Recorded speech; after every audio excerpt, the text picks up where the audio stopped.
হ্যাঁ, দেখো বিটিসি নির্বাচনের ভোট গ্রহণের মাঝে মাত্র মাত্র ৪-৫টা দিন বাকি আছে। তার আগেই কিন্তু দেখা গেছে বিটিসি নির্বাচন নিয়ে প্রত্যেকটা রাজনৈতিক দলেই নিজের আসলে ভোট গ্রহণ প্রক্রিয়া কি হবে বা ভোট কাকে কি করে ভোটারের মন আকর্ষণ করবে এই বিষয় নিয়ে কিন্তু সবাই নেমে পড়েছে। আর এই এই মুহূর্তে দেখা গেছে যে বিভিন্ন জায়গা যথেষ্ট তৎপর হয়ে গেছে। আমরা এই মুহূর্তে রয়েছি বিটিসির মথনগড়ি পরিষদীয় সমষ্টির এলাকাধীন একটি অঞ্চলে, যেখানে তৃণমূল কংগ্রেসের মথনগড়ি সমষ্টির প্রার্থী আফজাল হক সরকারে কিন্তু নির্বাচনী প্রচার চালাচ্ছে। এখানে দেখছি যে আমরা অনেক লোকের সাথে উনি কথা বলছে। আসলে এমন করেই যে যেখানে পারছে প্রচার চালিয়ে যাচ্ছে এখানে, কারণ বিটিসি পরিষদীয় নির্বাচনের মথনগড়ি পরিষদীয় সমষ্টিটা কিন্তু যথেষ্ট আকর্ষণীয়, কারণ এখানে অনেকগুলো প্রার্থী আছে, অনেকগুলো দলে কিন্তু এখানে মুক্তভাবে এখানে দিয়েছে। আমি কথা বলতে চাইবো দাদা, অল্প কথা বলি। যেহেতু প্রচার চালিয়ে যাচ্ছেন, কেমন প্রচার হয়েছে বা সামনে মাত্র কয়টা দিন বাকি, কি বলতে? প্রচার মানে কি, আমি এখন তো জাস্ট মানে জনসাধারণের সঙ্গে মুরব্বী সমাজের সঙ্গে আমি একটু মানে আলাপ আলোচনা চালাই যাইতেছি।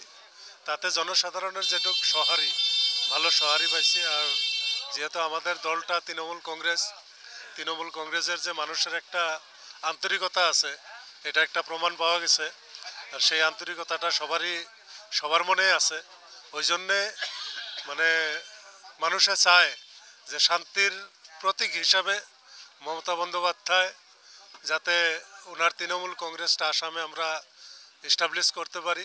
যেহেতু ইন্ডিয়া ইন্ডিয়া গঠবন্ধনের অংশীদারি আমাদের তৃণমূল কংগ্রেসও আছে, সেই জন্য আগন্তুক যেটা বিধানসভা নির্বাচন 2026 সালে যে বিধানসভা নির্বাচন, সেই নির্বাচনের মাত্র ৪-৫টা দিন বাকি আছে, বা সব ক্যান্ডিডেটরাই গ্যারেন্টি বা অন্যান্য প্রতিশ্রুতিগুলো দিচ্ছে। আসলে আফজাল হক সরকারের রাইজে ভোট দেওয়ার পরে প্রতিনিধি হলে কি ধরনের কাম প্রথমে করে?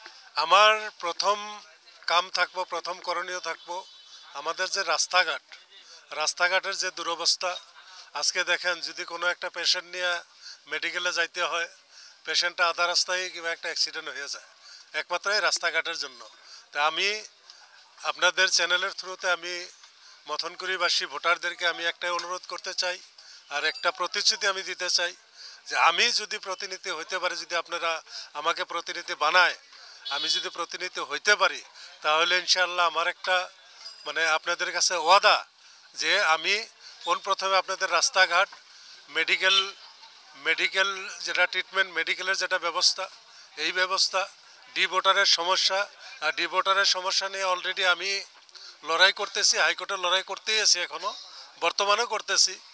গতিকে এটা আরও তীব্র গতিতে কইরা যাতে আমাদের মানুষের যেগুলা অভাব অভিযোগ আছে, এই অভাব অভিযোগগুলা আমি পূরণ করতে পারি, এই চেষ্টা আমি। এখানে এমসিএলএ ছিল, উনি বিজেপি দলের ইএমও ছিল, ওনার সাথে প্রতিদ্বন্দ্বিতা করে আপনি টিকে উঠতে পারবেন? দেখেন, আজকে এখানকার এমসিএলএ উনি আজকের না, উনি দুইবার বিটিসির মন্ত্রী হলো, ইএম মানে মন্ত্রী। বিটিসির দুইবার ইএম হয়েও আজকে ওনার ভিতরে এরকম ভয় ঢুকছে যে বাইরের থেকে স্টার ক্যাম্পেনার আইনা ওনার ক্যাম্পিং করবা লাগা হয়েছে। ওদূর কাছার থেকে বিজয় মালাকার নামের একজন এমএলএ, ওনাকে আইনা এখানে ক্যাম্পিং চালাতেছে। তারপরে রঞ্জিত দাস ক্যাবিনেট মন্ত্রী আসামের, ওনাকে নিয়ে ক্যাম্পিং চালাইতে হয়েছে। সর্বানন্দ সোনোয়াল সাহেবকে নিয়ে করা হয়, ক্যাম্পিং চালানো হয়েছে। এত ভয় কিসের ভিতরে? পাবলিক প্রতিনিধি ছিলেন, দুইবার আপনি ইএম ছিলেন, এখন আপনার ভিতরে এত ভয় কেন? ভয় তার মানে পাবলিকের কাজ করেন নাই, ওই জন্য পাবলিক আপনাকে প্রত্যাখ্যান করেছে। সেই জন্য আপনি বাইরের থেকে স্টার ক্যাম্পেনার এনে আপনি ক্যাম্পিং চালাতে হয়েছে। ধন্যবাদ জানাচ্ছি। আসলে এ ধরনের দেখা গেছে যে বিটিসি পরিষদীয় নির্বাচন কিন্তু যথেষ্ট জমে উঠেছে, কারণ বিটিসি পরিষদীয় নির্বাচনে এবার কিন্তু যতগুলো বাইরের বা রাষ্ট্রীয় বা আঞ্চলিক পর্যায়ের দল আছে, সবগুলো দলেই কিন্তু নির্বাচনে অংশগ্রহণ করেছে, সবাই কিন্তু প্রার্থিত্ব প্রক্ষেপ করেছে। আর এই মুহূর্তে দেখেছি আমরা যে মথনগড়ি পরিষদীয় সমষ্টির একজন বিশেষ প্রার্থী উনি কিন্তু দেখা গেছে বাজারে চায়ের দোকানে বা অন্য যত গাঁয়ে কিন্তু উনি ঢুকে গেছে। আসলে 22 তারিখে আসলে বোঝা যাবে যে জনতায় আসলে কাকে বিচারে আর কার সাথে আসলে প্রতিদ্বন্দ্বিতা কে হয়।